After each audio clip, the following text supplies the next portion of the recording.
pants. I'm dead serious. Bro, you laughing like it's funny, bro.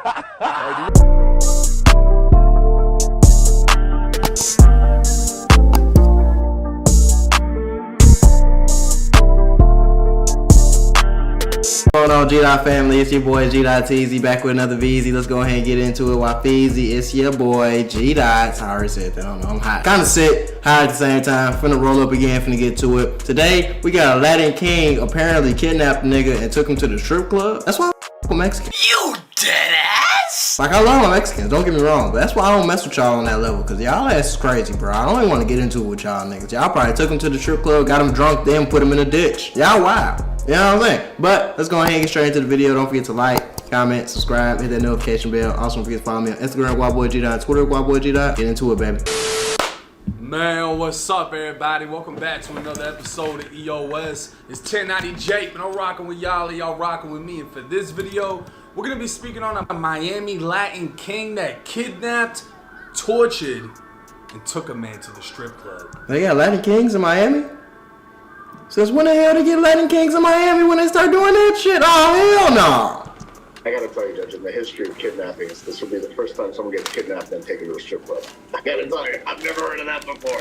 October 14th, 2023, law enforcement responded to a bomb threat at a Florida strip club. Upon arrival, law enforcement spoke with the caller, who explained that it wasn't a bomb, but he needed a rapid police response because for the last 12 hours, he'd been kidnapped, and the men that did it were right outside the club. What? October 13th, the day before. It was sometime between 7 or 8 in the morning when 40-year-old left his luxury apartment. Walking to his car on the 5th floor of the parking garage, a man in all black drew a handgun. He was wearing a face mask, a ballistic vest, and could see a gold badge on his belt.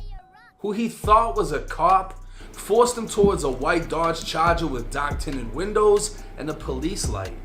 A second man exited the Dodge, ordering them to move quickly as was placed into the back seat. Right. Forced to wear a black head covering, everything went dark for as the vehicle moved. That ain't One right. of the men would later throw cell phone out of the window. As time went on, eventually the vehicle stopped and was placed into the garage of a home as a new figure appeared. He was unmasked, had a beard, and tattoos covering his face. He would later be identified as Jeffrey Arista. That nigga looks insane. That nigga look like, see, people like that scare me, bro. If I see it, that's why I don't like niggas with face tattoos and shit, because when I think of face tattoos, I think of killers. So when I see niggas like you, and I see them just walking around in public without a care in the world, what the white women do, they clutch their purses, I clutch my pipe. You know what I'm saying? And more commonly known as King Shine, a self-admitted Latin king who served time in Florida State Prison.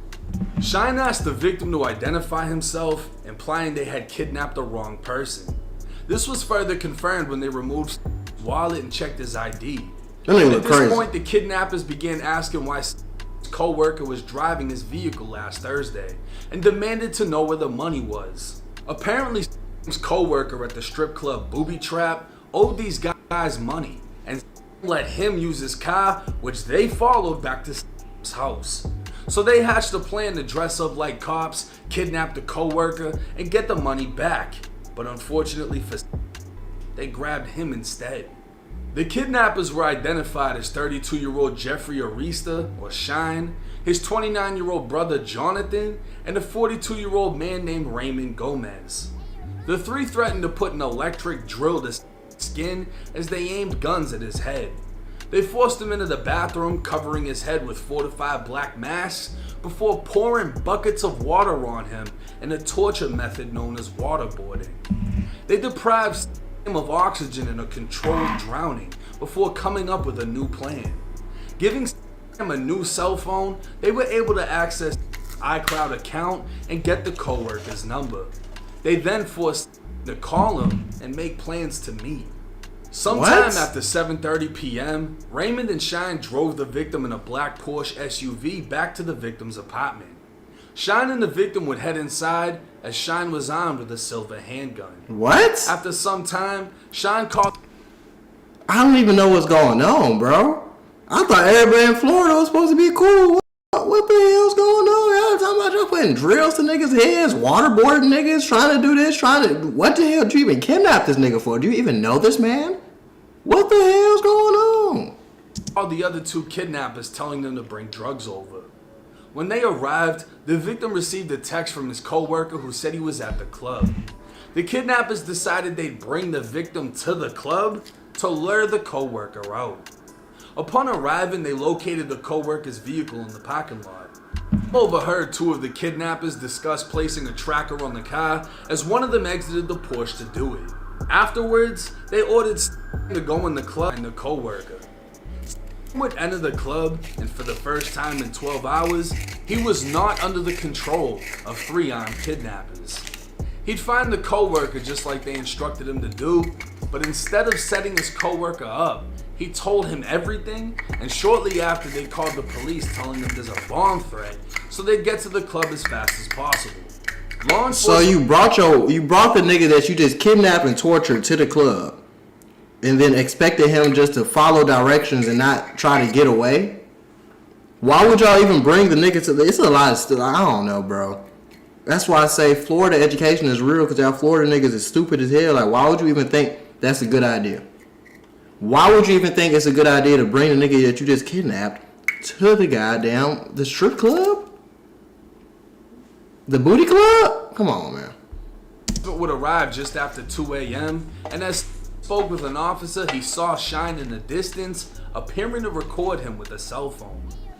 He would tell the officer that's one of the men that kidnapped him, and as Shine was being taken into custody, officers observed a black Porsche flee the scene before crashing nearby. Law enforcement would place Shine's brother Jonathan in custody, and post Miranda, Jonathan confirmed he's the owner of the white Dodge that was used to kidnap the victim. Oh my God. He claimed he was in fear for his life and that he wasn't the one who planned what took place. He confirmed he was one of 3 that drove to the club in the black Porsche. He'd confirmed his brother Shine was with him, and he'd claimed the 3rd person was a black male named D. According to Jonathan, the Porsche was a rental, and the victim was taken to an Airbnb he'd rented a day before the kidnapping. What? When asked how everything started, Jonathan said someone approached his brother Shine 3 days earlier. When asked to go into details, Jonathan claimed that he feared for his life if he provided any more information, and he ended the interview. Well, you already snitched, bro. It's not like, this is what I don't be understanding about niggas that want to snitch, right? It's not like your homie is going to be like, oh, he only told them part of the story. He didn't tell them the full story, so we're not going to whack his ass. Nigga, you snitch. You talked to the police. So you talked, bro. You talked. It's over. They're going to hurt you. Investigators drove to the Airbnb observing the white Dodge with a spotlight attached. Also parked in the driveway was a Honda Civic, and while conducting surveillance, the officers observed 2 males going in and out of the home, placing bags in the trunk of the Honda. One of the men was observed wiping down the front door and interior handle, and after the Honda drove off, law enforcement maintained a visual when they saw Raymond Gomez exit while stopped at an intersection and attempt to flee. Law enforcement would grab Raymond before locating the Honda at a gas station where they spoke with the male driver. The driver would claim Raymond called him from a phone he borrowed from a bystander, saying he'd been in a car accident. The driver picked him up, taking him to an Airbnb he was told was rented by Raymond's friends. Raymond said he was at booby trap inside a Porsche with 2 friends when one of them stepped out of the vehicle and began talking on his phone before being arrested. Raymond drove off as police chased him before he crashed the Porsche and bailed with his other friend.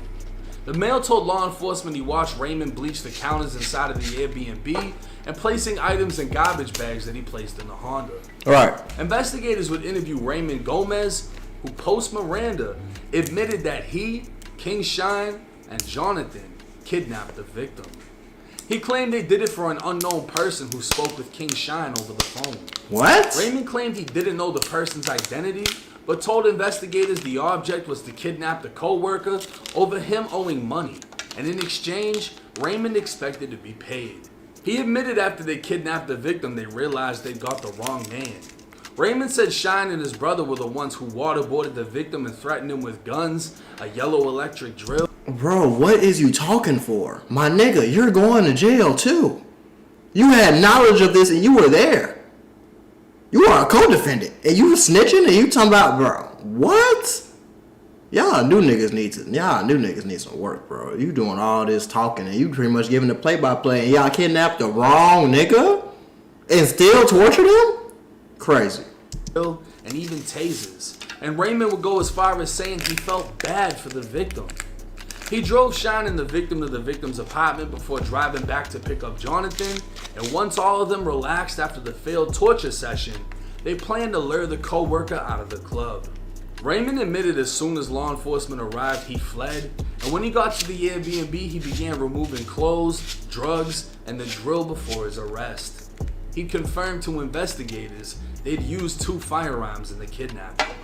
While King Shine was inside of an interview room waiting to be interviewed by a detective, he became enraged and started kicking the chair, causing the wheel to break and come off. He'd lay down and kick under the desk, breaking a piece of wood, before being transported to the Broward County Jail. With a list of violent charges for all 3 men, the biggest surprise in this case would come when the feds decided to step in. Oh yeah. All 3 men would be indicted on charges of conspiracy to kidnap, kidnapping, attempted kidnapping, and King Shine would face an additional count of possession of a firearm by a convicted felon. Oh yes, For conspiracy to kidnap and kidnapping, the 3 men face up to a life sentence. For attempted kidnapping, they face up to 20 years, and for possession of a firearm by a convicted felon, King Shine faces up to an additional 15. It's South over. Florida's top lawyers Bradford Cohen and Saam Zagana can be seen in court as Saam makes a humorous statement. While in court, one of the attorneys for one of the brothers seemed to joke about the kidnapping. I gotta tell you, Judge, in the history of kidnappings, this will be the first time someone gets kidnapped and taken to a strip club. I gotta tell you, I've never heard of that before. These are the lawyers that have represented rappers Kodak Black, LPB Pootie, Polo G, Pooh Shiesty, the list goes on. Somehow King Shine and his co-defendants have been able to retain the lawyers, but unfortunately, this is a Fed case. Not only do the feds hold a high conviction rate, as they tend to only pick up what they can convict on, 2 out of 3 co-defendants already admitted to everything and placed blame on King Shine. Shine has been depicted as the man who organized the kidnapping after being allegedly hired by an unknown person. Shine would then allegedly recruit 2 others, one of which was his own brother, who essentially told on him. Told on his ass. The other man admitted to everything, claiming Shine and his brother did all the torturing while he was feeling bad for the victim. But you didn't do nothing. They use these confessions to their advantage as they offer plea deals to the co-defendants while targeting Shine and the mysterious man who gave them the job. And as the lawyer said, this may go down in history as the first time a man was kidnapped and brought to a strip club. Now, if you're one of my... I ain't gonna lie, bro. That was just stupid. That was the stupidest story. Like, y'all niggas did that shit for no reason. Y'all could have got away. Y'all could have went home. Y'all got the wrong nigga. When you realize you got the wrong nigga, you was supposed to turn around and go home. But y'all kept going with it, kept torturing them, and then brought him to the strip club and thought that he wouldn't snitch after you brought him to the strip club. I don't know what's wrong with y'all Florida niggas. Y'all got horrible education. And it's not your fault. The state failed you.